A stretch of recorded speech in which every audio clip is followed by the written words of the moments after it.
A very special guest today after another practice at Broncos training camp. We've got Kay Adams from the Up and Adams Show. Kay, thanks for joining us. I'm trying to throw stuff at you, so you flinch, but you're unflappable, Aric. Thank you for hanging out.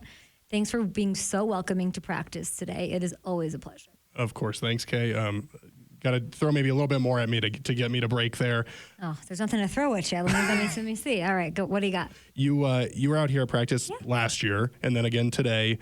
What feels different to you in year 2 under Sean Payton as they try to get this thing going and build the program? I think a little less tiptoey, if that's an adjective, a little less, a little more settled, I would say. I think Coach is so incredibly detailed and wants everything how he wants it.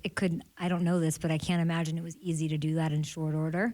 So now having the time to sort of let it marinate and inject himself even more, it feels very Sean Payton. It feels very settled, motivated, and these players are buying what he's selling, which most players do, but it's a young team, and they seem really hungry to succeed under him, and they know what they have. Yeah, I'd say a little more like, I wouldn't say levity, but there's more balance, I think, towards the rigidness of not rigidness maybe necessarily, but the newness, and it's always helpful to have a full off season for Coach to do his dark arts. Right. Yeah. Mike McGlinchey was saying that today at practice, that he feels like everyone's bought in. They feel the vision a little bit more than they did a year ago. You mentioned the young and hungry element of it. Sean keeps talking about that can be dangerous. When you look at this team from afar, I know we just have had one preseason game. We're still weeks away from the regular season. But when you look at this team, do you get that sense that maybe they could make a little bit more noise than people externally, for the most part, are thinking about? I mean, Coach has never won fewer than 7 games. That's not happening. I think this is a playoff team, very much so. I don't feel the youth like he's talking about, to be totally honest with you. I feel that Patrick Surtain is wise beyond his years, introspective veteran. Cortland Sutton's been through it all. Let's just be honest about it. Yes. So he's a veteran. So now you have 2 on, and you have some pieces. I know that, the Randy Gregory's and the Frank Clarks and the Russell Wilsons have moved on, and it's a younger team, but you have a rookie who's 24, who's played, Sean will give you he's played this many games, whatever. When I talked to Bo Nix, when I met him, and he came on Up and Adams before the draft, he stuck out to me as being a tenured, older soul, of him being a little bit more, I wouldn't say more mature than others, but it stuck out to me. So I think when you have a young team, but you have a rookie quarterback with that experience, that's a great thing. That's what you want. I feel a balance here, which is super interesting and should be a recipe for success. I have high expectations. I do. Everyone was excited to see Bo Nix get his first action this last weekend. Before we get to Bo, just in general, he obviously Sean has the veteran Jarrett Stidham. He's got Zach Wilson that he talked really highly about today after practice. And then Bo, the first-round pick. Just generally, what are your thoughts about this quarterback group and how you have heard Sean talk about them, and maybe what he thinks he can do with this group? Because it is a different type of group than he had a year ago. I tried getting him to just break the news that Bo's the starter on my show. I think Coach, I'm going to be a broken record on the balance, but he wants to appeal to this generation and be progressive and adjust to them. But in the same world, he is Parcells reincarnate, right? He is, what do you, you look at, other teams where they just, the Chicago didn't bring in a veteran. That's not a wrong way to do it. I don't know if there's a right way to handle a rookie quarterback. I think it's case by case. We'll see how it plays out. But they didn't bring in competition. They just said, the jig is up. You're a number 1 overall pick. It's yours, right? And everyone knows that. Whereas Coach is doing this process. It's got to be a process. I think what's so interesting about him is I think he thinks it's less about Bo and more about the team. The team that's maybe not rookie, the team that's a little bit more senior, seeing him have to earn it, which I love. When it comes to Zach Wilson, I don't think Coach makes that move without thinking he can really push. Let's talk about Bo. Before the draft, we're talking to Sean, and he said, I want to fall in love with a quarterback. When you talk, he's a romantic, that Payton, isn't he? It's great. I love it. With Bo, what have you seen from him, and how much do you think this can be that love story that maybe Broncos fans are hoping it can be?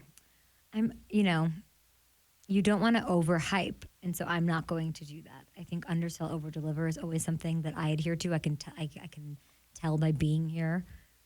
It's something that the organization is certainly pushing to not do that.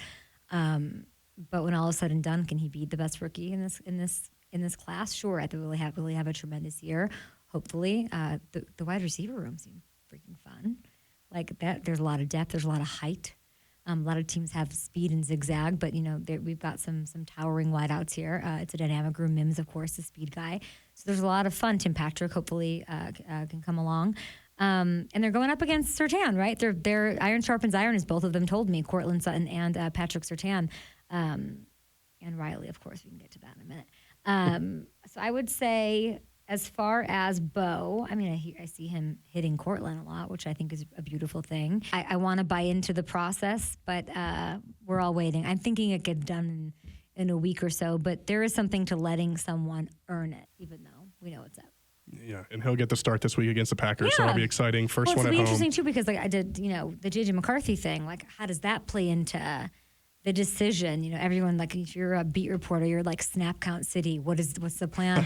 And there's no right answer, right? So it'll be super fascinating to see. But Coach told me today that playing in the preseason is necessary, and anybody who thinks otherwise is trying to delay the inevitable of like getting those in-game reps. So he seems to value it a lot. I think we'll see Bo a bunch.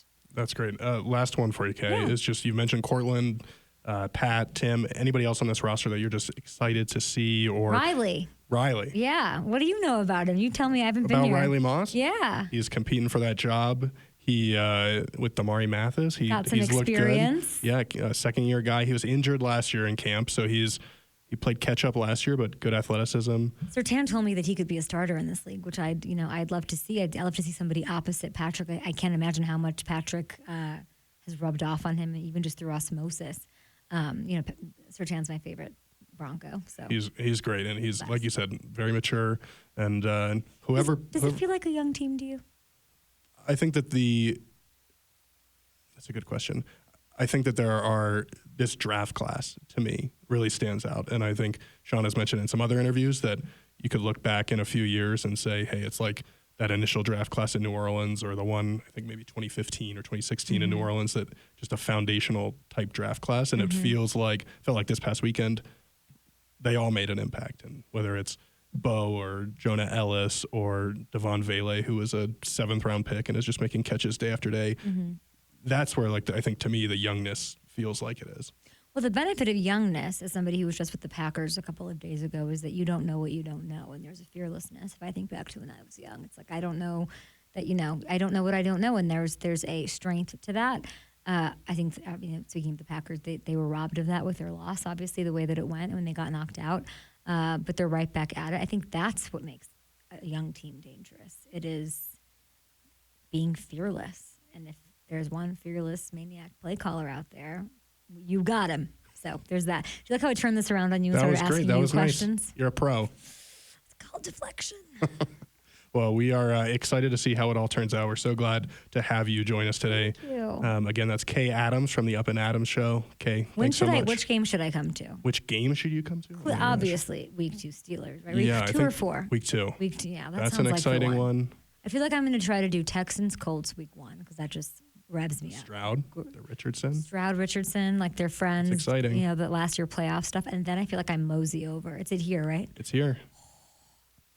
Russell's starting that game. That'll be Tomlin v. Payton. Let's go, everybody. Get your tickets. That'll be exciting. Yeah. All right. Nice to see you. Nice to see you, too. Thanks so much, Kay. Bye. All right. That worked? Hey!